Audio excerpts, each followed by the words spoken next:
মাম এব যশস্বী যুক্তৈব আত্মনম মদ পরায়ণ। ভগবান বলেছেন তোমার মনকে আমার ভাবনায় নিযুক্ত করো, অর্থাৎ তোমার যে চঞ্চল মন, আমাদের মনটা হচ্ছে চঞ্চল, কারণ আমাদের ইন্দ্রিয়গুলো হচ্ছে চঞ্চল। ইন্দ্রিয়গুলোকে যতক্ষণ পর্যন্ত আমরা সংযত করতে না পারছি ততক্ষণ আমাদের মনকে আমরা বশীভূত করতে পারবো না। আমি চলে আসবো ইন্দ্রিয়গুলোর প্রতি। হ্যাঁ, আমাদের মন চঞ্চল, তাই ভগবান বলেছে তোমার মনকে আমার ভাবনায় নিযুক্ত করো, আমাকে প্রণাম করো, আমার ভক্ত হও, আমার পূজা করো। এইভাবে মতপরায়ণ হয়ে তুমি যদি আমাকে আবিষ্ট চিত্ত করতে পারো তাহলে তুমি নিঃসন্দেহে আমাকে লাভ করবে। হ্যাঁ, তো ভগবানের ভক্ত হয়েছিল কে? আপনারা অবশ্যই মহারাজ অম্বরীশের নাম শুনেছেন।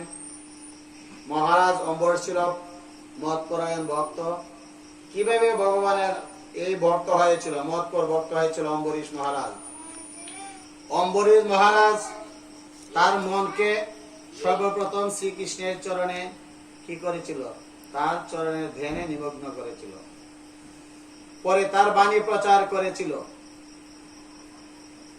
এই অম্বরীশ মহারাজ তিনি তার এই যে দুইটি হাত দিয়ে সর্বদা ভগবানের মন্দির মার্জনা করেছিলেন।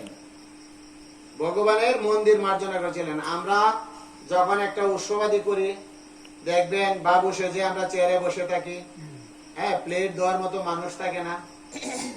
সেই মহারাজ অম্বরীশ প্রতিদিন তার হাত দিয়ে ভগবানের মন্দির পরিষ্কার করতেন। তিনি তার এই কর্ণ দিয়ে সর্বদা ভগবানের গুণ কীর্তন শ্রবণ করতেন। তার এই চক্ষু দিয়ে ভগবানের রাতুল রাঙ্গা চরণ দর্শন করতেন। তিনি তার নাক দিয়ে ভগবানের শ্রীচরণে অর্পিত পদ্মফুলের ঘ্রাণ গ্রহণ করতেন। মহারাজ অম্বরীশ তিনি তার জিহ্বা দ্বারা ভগবানের শ্রীচরণে অর্পিত তুলসী পত্রের স্বাদ আস্বাদন করেছিলেন। ভগবানের মহারাজ অম্বরীশ তার দুটি পা দ্বারা ভগবানের বিভিন্ন মন্দিরে বিভিন্ন তীর্থস্থান ভ্রমণ করেছিলেন। ত্বক দ্বারা তিনি ভক্তের দেহ স্পর্শ করেছিলেন। সর্বোপরি তিনি তার সমস্ত কামনা বাসনাকে ভগবানের শ্রীচরণে অর্পণ করেছিলেন। সেই হচ্ছে মহারাজ অম্বরীশ, মতপরায়ণ ভক্ত। তো আমাদেরকে কি করতে হবে? ভগবান আমাদেরকে হাত দিয়েছে, চোখ দিয়েছে, পা দিয়েছে, কান দিয়েছে, আমাদের কি করতে হবে? ভগবানের কর্ম করতে হবে। অর্থাৎ আমাদের হাত দিয়েছে ভগবান ভালো কর্ম করার জন্য, চোখ দিয়েছে ভালো কিছু দেখার জন্য। কালকেও বলেছিলাম, আমাকে প্রশ্ন করা হয়েছিল, প্রশ্নটা হয়তো উল্টা বোঝা হয়েছিল। হ্যাঁ, আমাদেরকে পা দিয়েছে, এই যে বিভিন্ন তীর্থস্থান রয়েছে, হ্যাঁ, বিশেষ করে দক্ষিণ ভারতে, উত্তর ভারতে, পশ্চিমবঙ্গে বিশেষ করে তীর্থস্থানগুলো রয়েছে। যত তীর্থস্থান ভ্রমণ করা যায় তত মঙ্গল হয়। আমাদেরকে বেশি বেশি তীর্থস্থানও ভ্রমণ করতে হবে, তাইলে আমরা।